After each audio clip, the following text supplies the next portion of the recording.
अस्सलाम वालेकुम स्टूडेंट्स। जो लास्ट टॉपिक हमारा फाइनल टर्म का रह गया है वो है जी फॉरेन पॉलिसी ऑफ पाकिस्तान। आज हम जो है इसको डिस्कस करेंगे।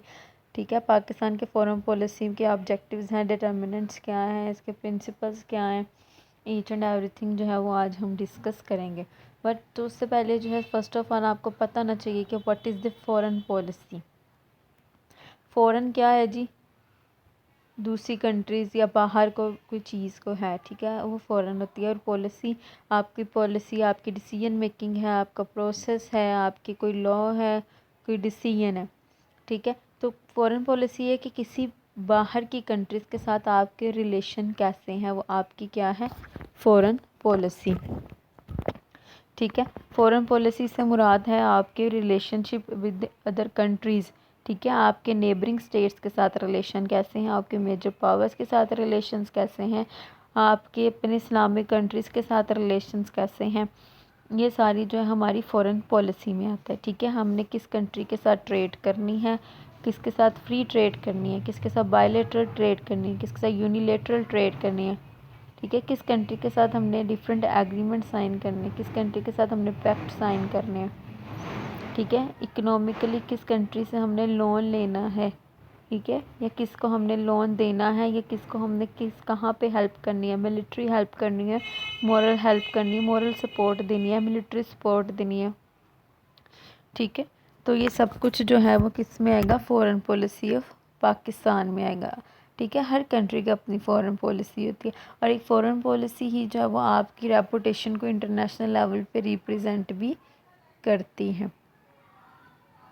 ठीक है, तो वो इस वजह से जो है फ़ॉरेन पॉलिसी जो है वो पाकिस्तान की, उसको जो है आज हम लोग डिस्कस करेंगे। ठीक है, उसके लिए पाकिस्तान की जियो स्ट्रेटजिक इम्पोर्टेंस जो है वो देखनी है। पाकिस्तान साउथ एशिया के वेस्ट पार्ट में आता है। ठीक है, और अगर मैप पे आपने इसको लोकेट करना है तो ये कहाँ पे लाई करता है, बिटवीन द लैटिट्यूड्स में जो है वो 23 डिग्री से 35 डिग्री के दरमियान में लाई करता है, नॉर्थ वाली साइड पे। और जो है आपने इसके अलावा लॉन्गिट्यूड्स पे जो है वो 61 डिग्री से 75.31 डिग्री तक जो है वो ईस्ट की तरफ जो है ग्रीनविच में ये लोकेट करता है। ठीक है, तो ये पाकिस्तान की लोकेशन है मैप पे। जब आपने इसको मैप पे सर्च करना है तो वहाँ पे डिग्रीज लगी होती हैं, 0 से 430, 15, 45, 80, 90 डिग्री। तो वहाँ पे वो लॉन्गिट्यूड के सॉरी जी, लैटिट्यूड्स पे जो है 23 डिग्री से 35 डिग्री की तरफ जाना है। ठीक है, और लॉन्गिट्यूड्स में 61 से 75 डिग्री की तरफ जाएंगे तो वहाँ पे आपको जो है पाकिस्तान का जो है वो मैप नज़र आएगा, और वहाँ पे आपको पाकिस्तान मिल जाएगा। जी, नेक्स्ट है जी geostrategic importance of Pakistan. Pakistan के जियो स्ट्रेटजिक इम्पोर्टेंस का सबसे पहले उन्होंने उसकी लोकेशन बताई कि पाकिस्तान की सॉरी एरिया। तो पाकिस्तान का टोटल एरिया कितना है जी, 7,96,096 किलोमीटर स्क्वेयर या स्क्वेयर किलोमीटर। ठीक है, पाकिस्तान जो है उसका जो टोटल एरिया है, रकबा है, वो 7,96,096 square kilometre east to west की तरफ है। ठीक है, इसमें 1600 किलोमीटर्स नॉर्थ टू साउथ हमारा बॉर्डर आता है, and about 885 kilometres broad east to west. ठीक है, उसके बाद जियो स्ट्रेटजिक इम्पोर्टेंस जो है, ओबियसली हमारी बाउंड्रीज जो है वो किस किस के साथ है, ईरान, अफ़गानिस्तान, इंडिया। ठीक है, ये सारी जो है ईरान के थ्रू कनेक्ट हो रही हैं। वेस्ट वाली साइड पे नॉर्थ में अफ़गानिस्तान है, नॉर्थ ईस्ट में चाइना, साउथ ईस्ट में India, and south by Arabian sea. ठीक है, और जो कि अरेबियन सी में वो सेपरेटेड फ्रॉम ताजिकिस्तान से भी सेपरेट होता है, एक नैरो स्ट्रिप है। ठीक है, जो कि अफ़गान टेरिटरी कॉल्ड वखान से जो है हमें ताजिकिस्तान को कनेक्ट करती है। ठीक है, जियो स्ट्रेटजिक इम्पोर्टेंस अगर हमारी देखी जाए तो वो ज़्यादा इम्पोर्टेंट हम लोग, मैंने जो है बताया कि सबसे ज़्यादा इम्पोर्टेंस जियो स्ट्रेटजिक देखे जाए तो एक तो हमारा अरेबियन सी है। ठीक है, और दूसरा अफ़गानिस्तान। ठीक है, 1979 में जब रशिया ने इन्वेड किया अफ़गानिस्तान पे तो उस टाइम पे भी पाकिस्तान की जियो स्ट्रेटजिक इम्पोर्टेंस बहुत ज़्यादा बढ़ गई। ठीक है, हम लोगों को ओबियसली बॉर्डर शेयर करते थे यहाँ पे। फिर जो है पाकिस्तान को जो है अमेरिका ने जो है वो कहा कि जी आपके इस्लामी बहन भाई हैं, आप लोग जिहाद के नाम पर वहाँ पे लड़ें और मतलब उनको उनका हक दिलाएं। तो उसके बाद फिर सऊदी अरब ने भी, ईरान ने, जो थी मिडल ईस्टर्न स्टेट, मिस्र मिस्र, शाम, लीबिया, ये सारी स्टेट्स मतलब इन्होंने भी पाकिस्तान को मॉरल सपोर्ट भी दी, ठीक है, फाइनेंशियल सपोर्ट भी जो है कुछ कंट्रीज़ ने लाइक सऊदी अरेबिया ने की, ठीक है। अमेरिका ने तो भी पाकिस्तान को एड वगैरह दी, कुछ लोन्स दिए, ठीक है। और पाकिस्तान में यहाँ पे मदरसों में से बच्चे हज़ारों की तादाद में जो उस टाइम पे उनको जहाद की जो है दर्स दिया जाता था, उनके ब्रेन वॉशिंग की जाती थी और उनको जो है बॉर्डर से अफ़गानिस्तान में जो है वो भेज दिया जाता था लड़ने के लिए, और असला सारा जो है अमेरिका सप्लाई करता था। तो उस टाइम पे पाकिस्तान जी जियो स्टैटिकली बहुत ज़्यादा इम्पोर्टेंट था, ठीक हो गया। उसके बाद पाकिस्तान की जो है जियो स्ट्रेटजिक इम्पोर्टेंस जो है उस टाइम पे थी पाकिस्तान की, लेकिन 1988 में जो है ओबियसली ख़त्म हो गई वॉर, जिनेवा अकॉर्ड साइन हुआ, रशिया ने अब जो है विड्रॉ कर दिया, अपनी फोर्सेस निकाल ली सारी।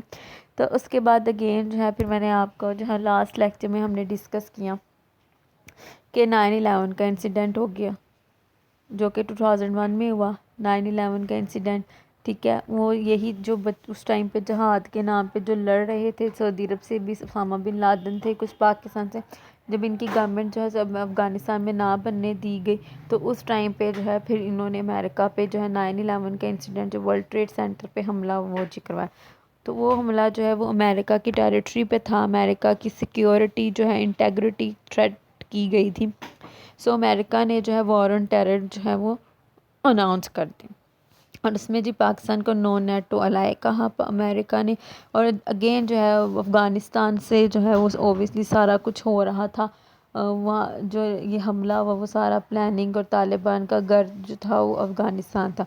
तो अगेन पाकिस्तान की जियो स्ट्रेटजिक लोकेशन जो है वो इम्पोर्टेंट हो गई, ठीक है। जियो स्ट्रेटजिकली पाकिस्तान जो है वो फिर उसकी इंपॉर्टेंस जो बढ़ गई, हमें वॉर ऑन टेरर में नॉन नेटो अलाय अमेरिका ने कहा। और इसके अलावा जो है उस टाइम पे फिर हमने अमेरिका का साथ दिया, और अपना तो हमने बेड़ा गर्क किया ही किया, ठीक है। तो लेकिन अमेरिका का साथ हमने दिया जिसका नुकसान हुआ, और अफ़गानिस्तान की वजह से हमने हमेशा जो है ये सारा कुछ लॉस उठाया, लेकिन अफ़गानिस्तान ने फिर भी हमेशा पाकिस्तान के हक़ में आज तक कोई काम नहीं किया, और पाकिस्तान को हमेशा डिग्रेड ही किया है अमेरिका की तरह, ठीक हो गया। तो जी जियो स्ट्रेटजिक इंपॉर्टेंस में ये सारी चीज़ें आती हैं। इसके अलावा जी उन्होंने बाउंड्रीज़ कुछ बताई हैं कि बाउंड्रीज़ कैसे शेयर कहाँ कहाँ से हम करते हैं। जी पाकिस्तान जो है अफ़गानिस्तान के साथ कॉमन बॉर्डर शेयर करता है 2252 किलोमीटर, जो कि ड्यूरेंट लाइन कहलाती है। 585 किलोमीटर लॉन्ग बॉर्डर जो है वो चाइना के साथ शेयर करता है। 805 kilometre long border with Iran, and 700 kilometre long coast with the Arabian sea, ठीक है जी। ये सारे इनके कितना बॉर्डर शेयर जो है वो पाकिस्तान कर रहा है अपनी नेबरिंग स्टेट्स के साथ। अच्छा, अब यहाँ पे एक बात जो कि इंडिया का बॉर्डर जो है वो नहीं बताया गया, क्योंकि इंडिया के साथ बॉर्डर जो है पाकिस्तान और इंडिया का बॉर्डर बहुत ज़्यादा लेंथी है और डिफरेंट जगहों से आता है। लाइक लाहौर का एरिया भी जो कि वाघा बॉर्डर कराता है, फिर साहिवाल वाला एरिया है, सियालकोट वाला एरिया है, उधर से कश्मीर के साथ है। सो वो डिफरेंटली लिंक करता है डिफरेंट लेवल पे। सो उसको अभी जो है एक्यूरेट उसकी मेजरमेंट नहीं है कोई। जी नेक्स्ट है जी फॉरेन पॉलिसी ऑफ पाकिस्तान की डेफिनेशन, द एक्सटर्नल पॉलिसी, ठीक है। एक्सटर्नल, इंटरनल नहीं। इंटरनल पॉलिसीज़ वो होंगी जो आप अपनी कंट्री के लिए बनाते हैं, जो आप अपनी कंट्री के लोगों के लिए बनाते हैं, वो आपकी इंटरनल पॉलिसीज़ होती हैं, ठीक है। और एक्सटर्नल जो बाहर की कंट्रीज़ के साथ आपकी पॉलिसीज़ हैं, ठीक है। The external policy of an independent sovereign state, ठीक है। एक इंडिपेंडेंट सॉवरेन स्टेट की external policy which it pursue, जो कि वो परस्यू करता है, अडॉप्ट करता है इन its relations with other nations of the world, ठीक है। जो कि वो जो है परस्यू करता है इन its relations with the other nations of the world, दुनिया की दूसरी कंट्रीज़ के साथ अपने रिलेशंस को बेहतर करने के लिए, in order to seek its national interest, ठीक है। फॉरेन पॉलिसी में सबसे इम्पोर्टेंट चीज़ क्या है? नेशनल इंटरेस्ट, जिस कंट्री के साथ आपका इंटरेस्ट जुड़ा है, जो आपको फ़ायदा दे रही है, आप उसके साथ ही अपने रिलेशंस बेटर करेंगे as compare to the other countries. ठीक है। सो एक्सटर्नल पॉलिसी जो क्या डेफिनेशन इसकी बनेगी, the external policy of an independent sovereign state which it pursues in its relations with other nations of the world in order to seek its national interest. उसके बाद एक और definition है जी, the external policy of the state. ठीक है।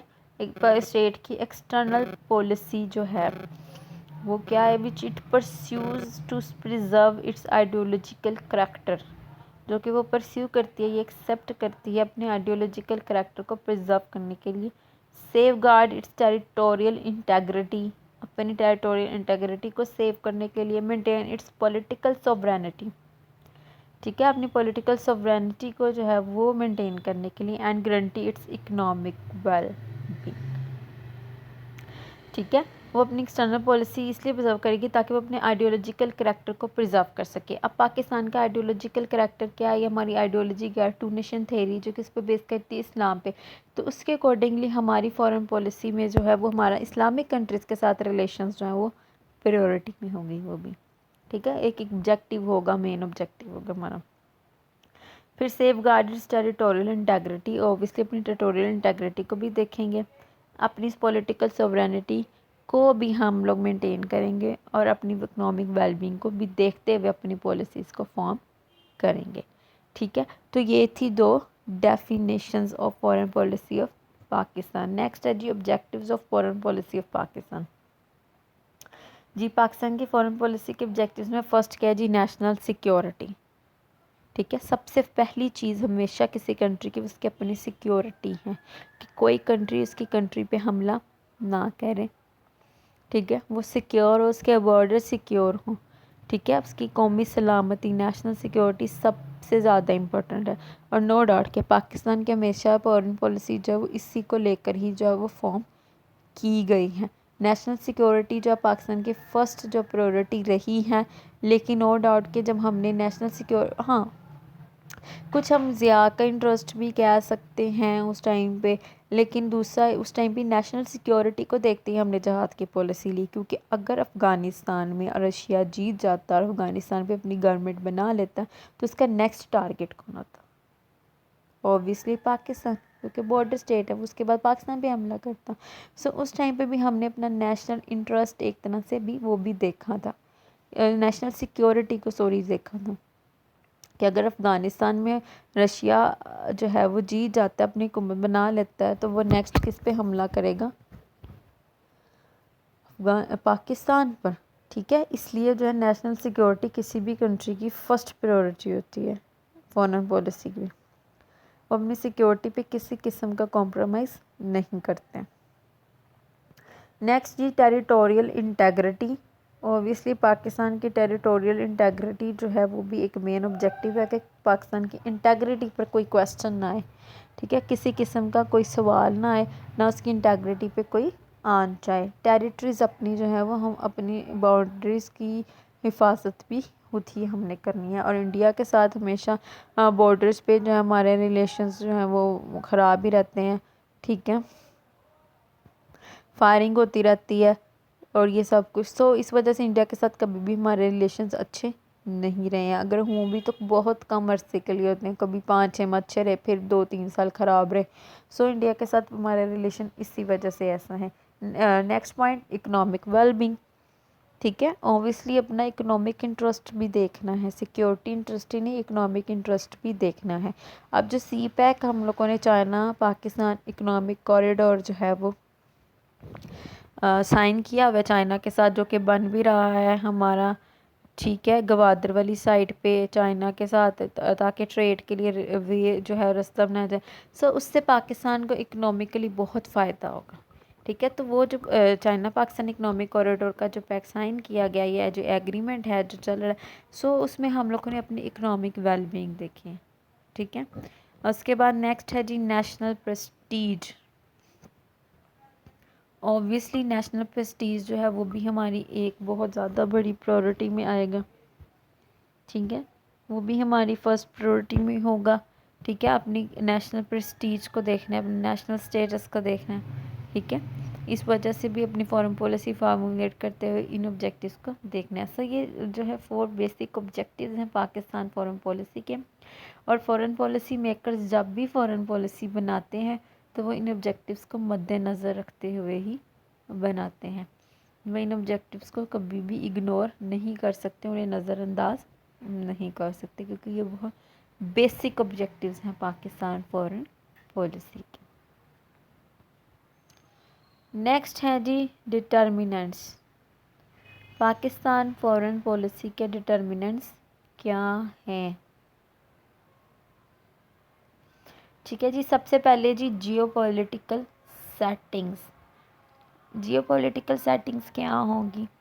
Obviously हमें अपनी नेबरिंग स्टेट्स के साथ रिलेशन अच्छे रखने हैं। ठीक है, डिटर्मिनेंट्स क्या होंगे फॉरेन पॉलिसी के, जो हमारे फॉरेन पॉलिसी को डिटर्मिन करते हैं, तश्कील देते हैं। ठीक है, वो जो है वो उनमें सबसे पहली चीज़ क्या होगी? हमारी जियोपॉलिटिकल सेटिंग। जियोपॉलिटिकल सेटिंग्स में ऑब्वियसली हमारी सबसे इम्पॉर्टेंट चीज़ क्या आएगी? हमारी हिस्टोरिक जियोपॉलिटिकल सेटिंग में हमारी नेबरिंग स्टेट्स के साथ रिलेशंस आएंगे। ठीक है, और हमारी जियोपॉलिटिकल स्ट्रेटजिक लोकेशन भी। ठीक है, अरेबियन सी के जो है वो पाकिस्तान के लिए बहुत इम्पोर्टेंट है, वहाँ से ट्रेड होती है, क्योंकि जो है अफ़गानिस्तान में एक लैंडलॉक कंट्री है, उसके पास अपना कोई भी समुंदर नहीं है, तो वो ट्रेड कहाँ से करती है? पाकिस्तान के थ्रू। सो ये पाकिस्तान के लिए इम्पोर्टेंट है, क्योंकि जब पाकिस्तान उसको वे देगा ट्रेड के लिए तो उसके लिए उसको पे करेगा अफ़गानिस्तान। हम फ्री में तो नहीं उसको रास्ता देंगे। ठीक है, तो वो ट्रेड करने के लिए उसको पाकिस्तान के थ्रू जो है वो ओबियसली उसको पे करना पड़ेगा। उसके अलावा जो सेंट्रल एशियन स्टेट्स हैं, ताजिकिस्तान, उज़्बेकिस्तान, कज़ाकिस्तान, काज़ाकिस्तान, आज़रबाईजान, ये सारी स्टेट्स भी, इनके पास भी समुंदर नहीं है। सो ये ट्रेड भी पाकिस्तान के थ्रू सी पैक के ज़रिए करेंगी, जो वे बाकायदा तौर पे एक रोड जो हमारा अब बन रहा है, जो कि हमें इन कंट्रीज़ के साथ कनेक्ट करेगा बाय रोड, ताकि वो जो है ट्रेड कर सके थ्रू गवादर सी पोर्ट। ठीक है, गवादर सी पोर्ट भी इसीलिए बनाया गया है। सो ये जियोपॉलिटिकल सेटिंग्स हैं जो कि हमने अब की हैं, कि हमने बाकायदा वे एक बनाया है सी पैक के थ्रू, ताकि ये कंट्रीज़ वहाँ से ट्रेड करें, पाकिस्तान को पे करें, और इससे पाकिस्तान की इकोनॉमी जो है वो ग्रो होगी। Than historical legacies and past traditions. Obviously हमें अपनी हिस्ट्री को देखना है, उसकी लेगेसीज़ को देखना है, और पास्ट ट्रेडिशंस को भी देखना है। इसके अकॉर्डिंग हमें अपनी मुस्लिम कंट्रीज़ के साथ रिलेशन अच्छे रखने हैं। ठीक है, इसीलिए नो डाउट कि ईरान के साथ, टर्की के साथ, सऊदी अरेबिया के साथ हमारे रिलेशंस अच्छे रहे, लीबिया के साथ बहुत अच्छे रहे हैं। ठीक है, और हम लोगों ने OIC जो है वो भी, उसमें भी बहुत बड़ा हाथ था पाकिस्तान का उसका बनने में। तो इस वजह से जो है हिस्टोरिकल लेगेसीज और अपनी पास्ट ट्रेडिशंस को भी जो है वो हमने देखते हुए अपनी फॉरेन पॉलिसी को फॉर्मुलेट करना है। ठीक है, कोई ऐसी इसी वजह से पाकिस्तान ने अभी तक इसराइल को भी रिकॉग्नाइज़ नहीं किया। ठीक है, लेकिन अभी रिसेंटली जो है 1 वीक पहले जो है इसराइल को रिकॉग्नाइज़ किया यूनाइटेड अरब एमिरेट्स ने, मुत्तहिदा अरब अमारात ने, जिसकी वजह से जो है मुस्लिम कंट्रीज़ के ऊपर जो है बहुत ज़्यादा एक हलचल मची हुई है। सोशल मीडिया पे भी मची हुई है, आपके न्यूज़ चैनल्स पे भी मची हुई है हलचल। वो सारी किस वजह से है? वो सारी इसी वजह से, क्योंकि इसराइल जो है उसको रिकॉग्नाइज़ करने का मतलब ये है कि आप पैलेस्टाइन को जो है वो नुकसान दे रहे हैं, उसको अनरिकॉग्नाइज़ कर रहे हैं, उसकी पैलेस्टाइन की सॉवरेनिटी पे, उसकी टेरिटोरियल इंटेग्रिटी पे, उसकी सिक्योरिटी आप क्वेश्चन कर दिया आपने।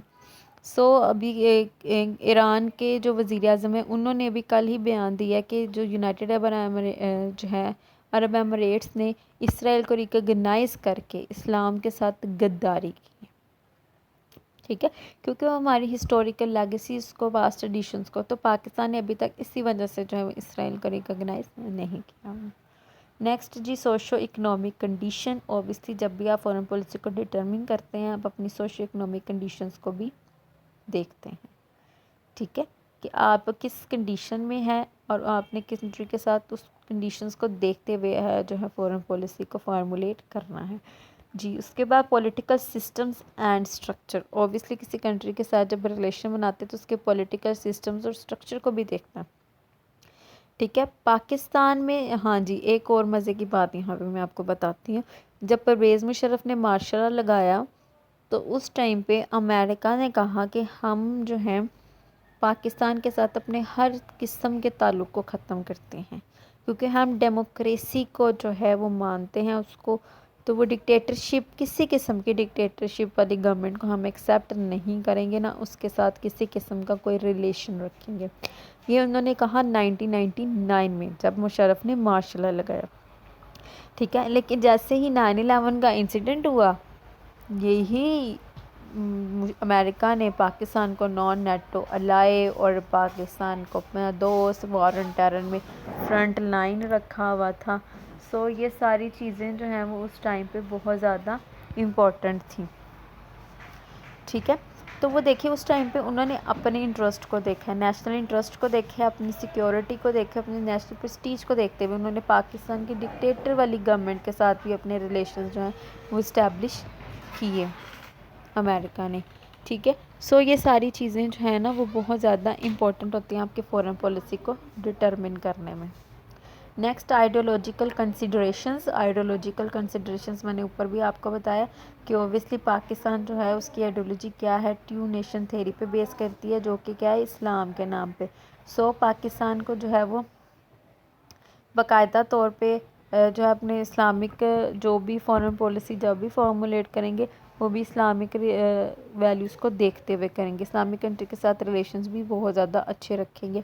अभी भी हमारा इंडोनेशिया के साथ मलेशिया है, तुर्की है, ईरान है, पाकिस्तान अफ़गानिस्तान है, सऊदी अरेबिया है, यूएई है, ठीक है, लीबिया है, इन सारी कंट्रीज़ के साथ हमारे रिलेशंस जो हैं वो अच्छे हैं, जो कि सारी की सारी मुस्लिम कंट्रीज़ हैं। इसके अलावा हमने इसराइल को रिकॉग्नाइज़ नहीं किया तो ये भी हमारी आइडियोलॉजिकल कंसिडरेशन से ही डिटरमिन होती हैं, ठीक हो गया। उसके बाद नेक्स्ट है decision makers dream images and motives, ठीक है। फिर आपके जो डिसीजन मेकर्स ड्रीम हैं, जो उनके इमेजेस हैं डिसीजन मेकर्स के और मोटिव्स हैं, वो भी आपकी फॉरेन पॉलिसी को डिटरमिन करते हैं कि आपका डिसीजन मेकर क्या सोच रहे हैं कि आपकी फॉरेन पॉलिसी को इंडिपेंडेंट रहना है कि डिपेंडेंट रहना है, उसको सॉवरन ही रखना है, उसके नेशनल प्रेस्टीज को देखना है, इकोनॉमिक वेलबींग को देखना है, किस चीज़ों को देखते हुए ये सारा काम जो है हमें करना है। लेकिन कुछ मतलब टाइम पाकिस्तान की फॉरेन पॉलिसी जो है वो इंडिपेंडेंट नहीं रही, हमें डिपेंडेंट फॉरेन पॉलिसी भी बनाते रहे हैं। External environment, obviously external environment जो है वो सबसे ज़रूरी है, वो भी क्या आपने देखना है कि बाहर इन्वायरमेंट क्या कह रहा है, एक्सटर्नल कंडीशंस क्या कह रही हैं, उसके अकॉर्डिंगली हमें भी अपनी फॉरेन पॉलिसी को चेंज करना पड़ता है, ठीक है। आपको पता है कि अगर दुनिया के किसी एक हिस्से में एक इंसिडेंट होता है तो वो पूरी दुनिया को इफ़ेक्ट करता है, वर्ल्ड की पॉलिसी को इफ़ेक्ट करता है, साथ फॉरेन पॉलिसी के कंट्रीज़ के रिलेशन को भी अफेक्ट करता है। सो अगर एक इंसिडेंट देखे, वो एक वर्ल्ड ट्रेड सेंटर का इंसिडेंट हुआ तो उसने भी पूरी दुनिया को इफेक्ट किया। और देखिए अमेरिका ने अपनी फॉरेन पॉलिसी चेंज कर दी, जब वो कह रहा है कि हम डिक्टेटरशिप वाली गवर्नमेंट के साथ अपने रिलेशंस नहीं रखेंगे, लेकिन उन्होंने रखे, ठीक है। सो ये बहुत ज़्यादा ज़रूरी है, एक्सटर्नल इन्वायरमेंट जो है वो ज़रूरी है। उसके बाद जो है पावर कंसीडरेशंस जो है वो बहुत ज़्यादा ज़रूरी है, पावर कंसीडरेशंस, ठीक है, मेजर पावर्स, ठीक है, आपकी मेजर पावर्स के साथ आपके रिलेशंस जो हैं वो कैसे हैं। उसके बाद लास्ट नेशनल इंटरेस्ट, ऑब्वियसली जो सबसे प्राइम है, आपने अपने नेशनल इंटरेस्ट को देखना है, वो भी बहुत ज़्यादा ज़रूरी है, ठीक है। उसके बाद एलिमेंट्स अफेक्टिंग फॉरेन पॉलिसी, आपके फॉरेन पॉलिसी को कौन कौन से एलिमेंट्स अफेक्ट करते हैं जी। Technology leaves impact on foreign policy, technology जो है वो बहुत ज़्यादा इम्पैक्ट है आपकी फॉरेन पॉलिसी के ऊपर छोड़ के जाती है। उसके बाद national capacity of state also exercises profound influence on the foreign policy of state जी। आपकी नेशनल कैपेसिटी कितनी ज़्यादा है वो उतनी ही, अगर आपकी नेशनल कैपेसिटी ज़्यादा है तो आप उतना ही ज़्यादा फॉरेन पॉलिसी पे इन्फ्लुएंस आपका इंक्रीज़ होगा, लेकिन अगर आपकी नेशनल कैपेसिटी कम है तो आपका फॉरेन पॉलिसी में इन्फ्लुएंस भी कम होगा। उसके बाद social structure of society also exercises profound influence on it's foreign policy. ठीक है, सेम अगर सोशल स्ट्रक्चर आपका स्ट्रॉन्ग है, बहुत ज़्यादा अच्छा है, तो वो आपकी फॉरेन पॉलिसी को इन्फ्लुएंस करेगा। लेकिन अगर आपका सोशल स्ट्रक्चर जो है वो वीक है, तो वो आपकी फॉरेन पॉलिसी को के इन्फ्लुएंस को कम कर देगा। ठीक है, उसके बाद public opinion is another important element of countries foreign policy. ठीक है, उसके बाद आपकी पब्लिक ओपिनियन जो बहुत ज़्यादा इम्पोर्टेंट है कंट्रीज़ की फॉरेन पॉलिसी के अंदर। 2008 में जो है पाकिस्तान ने जो है इंडिया को मोस्ट फेवरेट नेशन का ख़िताब दिया था। उस टाइम पे बहुत ज़्यादा पब्लिक ओपिनियन जो है उसके ख़िलाफ़ थी, लोगों ने अगेंस्ट किया थी, एहतजाज किया इस्लामिक पार्टीज़ ने। मोस्ट फेवरेट नेशन का मतलब ये नहीं था कि हम वो हमारी पसंदीदा, इसके मतलब कि हम सबसे ज़्यादा ट्रेड उसके साथ करेंगे। ठीक है, ये वर्ल्ड बैंक के दबाव में आके पाकिस्तान ने जो है वो ऐसा किया था। इसका मतलब ये था कि हम सबसे ज़्यादा अपनी ट्रेड जो है वो इंडिया के साथ करेंगे, और इंडिया ने जितने गले सरे टमाटर थे, प्याज थे, वो सारे पाकिस्तान भेजे थे। ठीक है, तो वो उस टाइम पे गवर्नमेंट ने तो ये काम कर दिया, लेकिन इसकी पब्लिक ओपिनियन जो है वो उसके ख़िलाफ़ थी, और उसके बाद जो है उसको जल्दी से जल्द जो है वो ख़त्म किया गया था। कुछ इंडिया का बिहेवियर भी ऐसे ही था, जो सारी ख़राब चीज़ें उन्होंने पाकिस्तान पे आना शुरू कर दी। ठीक है, उसके बाद जी नेक्स्ट जी the political organisation found in a country also greatly influences the foreign policy. ठीक है, आपकी जो पॉलिटिकल ऑर्गेनाइजेशंस मीन्स आपकी पॉलिटिकल पार्टीज़। ठीक है, for example under authoritarian system को एक foreign policy decision are take है। अथॉरिटेरियन मतलब वही martial law, dictatorship, one man rule, उसमें फॉरेन पॉलिसी जल्दी बन जाती है, क्योंकि उस आदमी ने जो कह दिया सो कह दिया। जबकि डेमोक्रेसी है अभी, तो आपकी फॉरेन पॉलिसी जो है वो सारी पॉलिटिकल पार्टीज़ की म्यूचुअल कंसेंट से बनेगी। Press also plays a wider role in foreign policy formulation process. Obviously आपका मीडिया, आपका प्रेस भी बहुत इंपॉर्टेंट रोल प्ले करता है। Nature of political accountability prevailing in a system also greatly influence the foreign policy of the state. जिस country के साथ की पॉलिटिकल अकाउंटेबिलिटी होगी, करप्शन कम होगी, लोग मतलब उस कंट्री के साथ रिलेशन ज़्यादा अच्छे रखने चाहिए, क्योंकि उन्हें पता है कि अगर हम इनके साथ ट्रेड करते हैं, क्योंकि अपनी कंट्री के अंदर अकाउंटेबिलिटी, करप्शन नहीं है, तो वो हमारे साथ भी किसी किस्म की करप्शन या इस तरह का गलत बयानी या इस जो है गलत माल या कह लें कि इस तरह की चीज़ें जो है वो नहीं भेजेंगे। ठीक हो गया, उसके बाद the leadership also plays a wider role in the shaping of a country's foreign policy. Obviously most important आपकी लीडरशिप है, वो भी जो है बहुत इंपॉर्टेंट रोल जो है वो प्ले करती है आपकी फॉरेन पॉलिसी में। The great power structure prevailing in the world politics also greatly influence the foreign policy of a country. ठीक है, आपका पावर स्ट्रक्चर कितना स्ट्रॉन्ग है। ठीक है, जितना ज़्यादा आपका पावर स्ट्रॉन्ग होगा और आप वर्ल्ड पॉलिटिक्स के अंदर जो है वो जितना ज़्यादा इन्वॉल्व होंगे, उतनी ही ज़्यादा आपकी फॉरेन पॉलिसी में इन्फ्लुएंस जो है वो इंक्रीज़ होगा। ठीक है, उसके बाद elements affecting foreign policy. While making foreign policy the state has to take note of the international law, treaties and contracts. जी, ये सबसे ज़रूरी है। इंटरनेशनल लॉ, ट्रीटीज़ और कॉन्ट्रैक्ट्स जो हैं उसको देखते हुए आपने फ़ॉरेन पॉलिसी बनानी है। आप ऐसी कोई भी जो है फ़ॉरेन पॉलिसी बनाते वक्त कोई इस तरह के रिलेशंस डेवलप नहीं कर सकते जो कि आपके इंटरनेशनल लॉ के अगेंस्ट हों, कोई इंटरनेशनल ट्रीटी के अगेंस्ट हों, किसी इंटरनेशनल कॉन्ट्रैक्ट के अगेंस्ट हों। ठीक है, उसके बाद जी while formulating its foreign policy a country has to take note of the reaction of other states to its various actions. ठीक है, इसके अलावा फॉरेन पॉलिसी बनाते हुए कंट्री को जो है वो अपनी दूसरी कंट्रीज़ के अंदर भी जो है वो रिएक्शन का स्टेट देखना चाहिए कि वहाँ से दूसरी स्टेट्स का रिएक्शन जो है वो इस पर क्या होगा, वो इसको वार्मली वेलकम करते हैं या बस सो लेके चलते हैं। Alliances concluded by various states also greatly influence the foreign policy. ठीक है, आपके दूसरी कंट्रीज़ के साथ जो अलाइंस बनाते हैं वो भी आपकी फॉरेन पॉलिसी को बहुत ज़्यादा जो है वो इन्फ्लुएंस करता है।